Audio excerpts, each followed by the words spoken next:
Hello, beautiful stars. Courtney here with Stars of the Morning Light.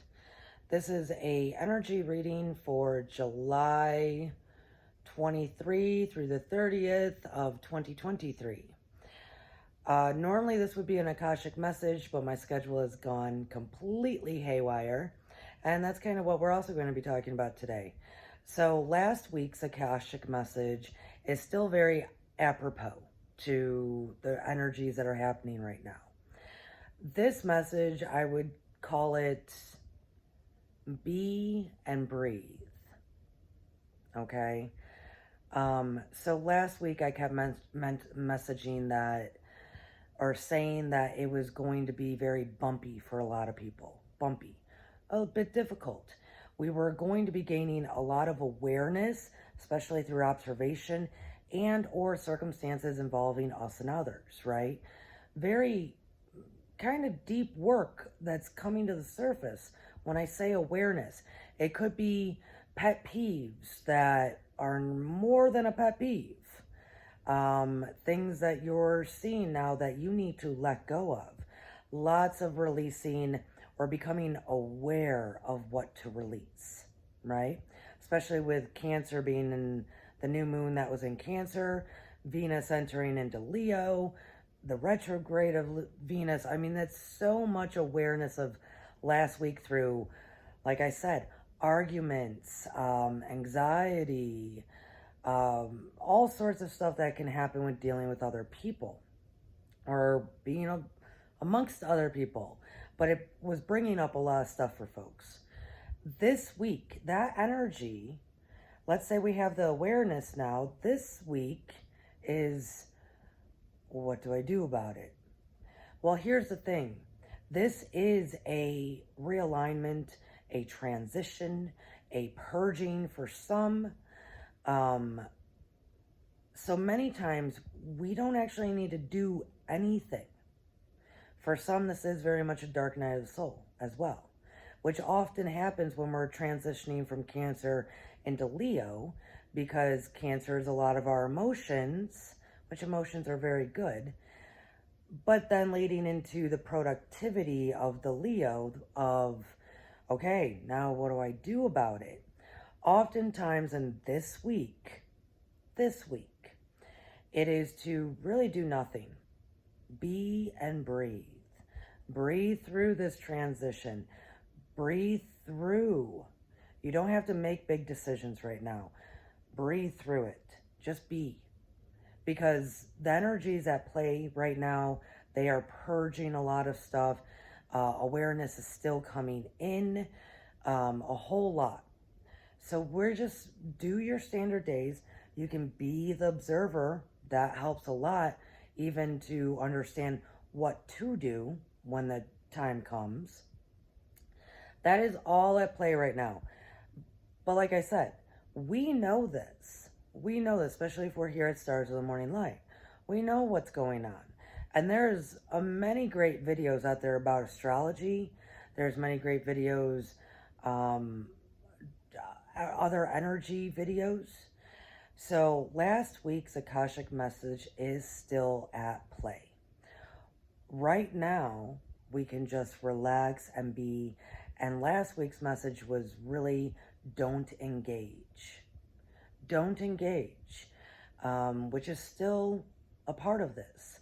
If people are angry, if it looks like they're going through a lot, if it, like I said, if those little pet peeves are pissing you off even more, let it be where it is. You don't have to verbalize everything. Not everything has to be verbalized. This is a very, if we do it correctly, if we choose to take care of ourselves and allow the process to unfold the way it needs to, if we pull back and not engage, well, then a lot of the healing and awareness and cleansing and transition will happen gently. If not, it's going to hurt. If not, it might be a little difficult. So try to still pull back. Don't engage. Be the observer. Be and breathe.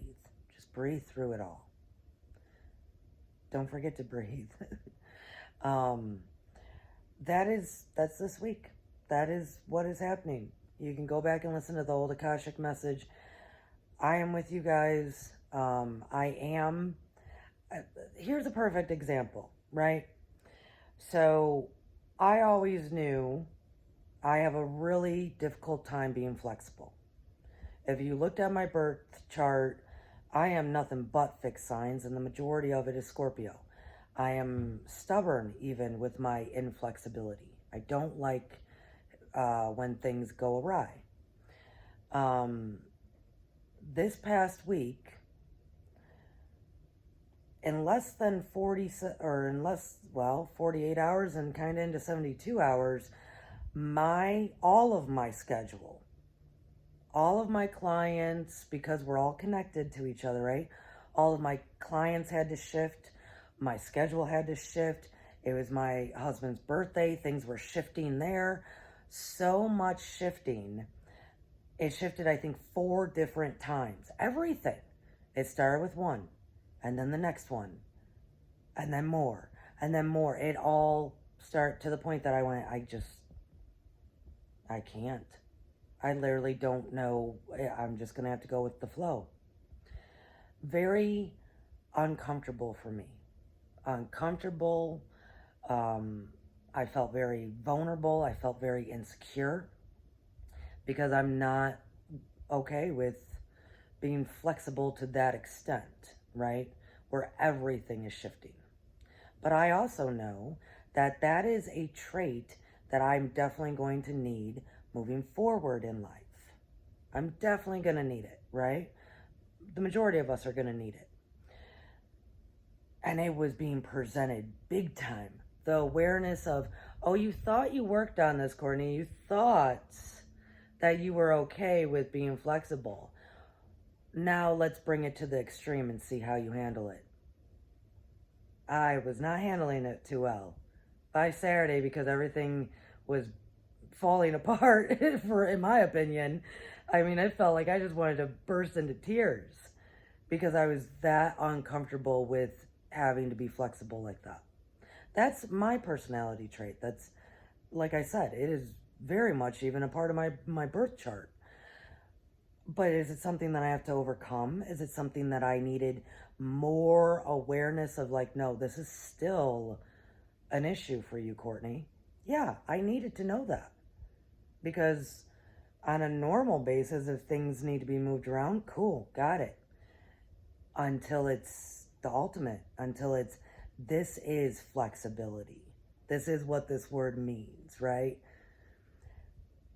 That kind of thing. So now this week, I'm like, oh man, okay, I have this awareness of where that is attached to me, the inflexibility aspect of myself, how it makes me feel, knowing that I'm going to have to change it up, knowing that I'm going to have to work on that with acceptance and grace and compassion for myself and others, right? I know this stuff. Does that mean I'm necessarily going to do anything about it this week? That I'm going to try to focus on becoming more flexible? No, it doesn't work that way. It doesn't work that way. Am I going to allow a lot of the process to happen? Yes, because in many times they are doing for us what we cannot do for ourselves. God is doing for us what we cannot do for ourselves. Source is doing for us what we cannot do for ourselves. I myself cannot change my flexibility issue, because if it was just me doing it, it would just be my schedule that's not attached to anybody else. There'd be no reason for me to be flexible, now would it? It is being presented, and that's what I meant. This is very relational. This is very, like I said, pet peeves that you might have with other people that seem to not be pet peeves so much anymore. That sort of situation. This is all taking place for down the road, the betterment of ourselves and how we relate to the world. But oftentimes we can't just fix it ourselves. We can't just poof, it's gone. I've healed. I've read enough. I have the awareness. I have the knowledge. It's gone. It takes something happening. It takes me going into next week going, okay, so if the same thing were to happen to you next week, Courtney, how would you handle it differently? Questions like that. But it would have to present itself because no man is an island. That is what we're headed into.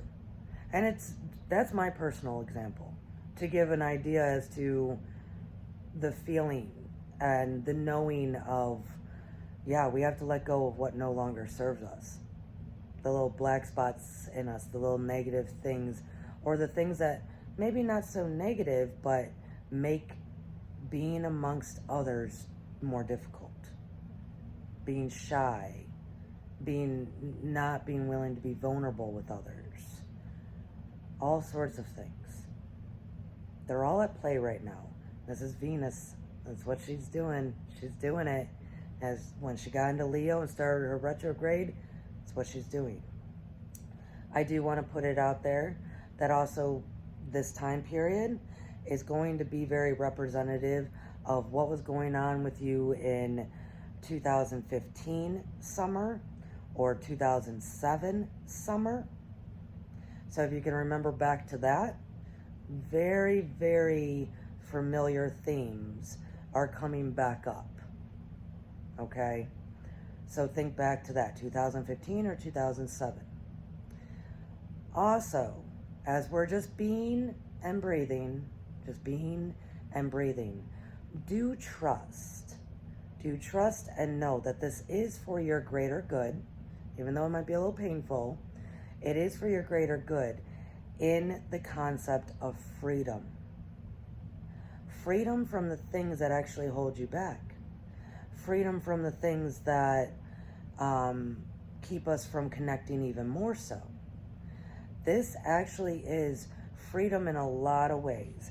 And if you go back to your 2015 or your 2007 and the themes that were playing on there, there's your key as to what might be really going on or how to handle things. Or what were you doing back then that served you well opposed to what you're doing now, or vice versa. We can focus on stuff like that. I'm giving you many options because I know my community of beautiful stars could take in, be and breathe, some of them, but I know my community that also wants, what do I focus on? How do I handle this and that?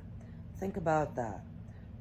Summer of 2015, summer of 2007, the themes that were there, how did you handle them? What served you and what didn't serve you? What is going on now? What's serving you, what's not serving you? Let go with being and breathing. Allow the process to happen. And this is all relational because as we keep going, as we are stepping further into the Great Awakening, and a new earth, it is all relational. So, beautiful beings, you lovely, lovely shining lights. If you don't feel so shiny this week, it's okay. It's okay. You don't have to be the beaming light in the darkness. Fireflies are beautiful enough. So, have a lovely week. I will be with you again, hopefully, definitely Wednesday for Edgar Casey Life Skills. Cheers, everybody. Mwah. Bye.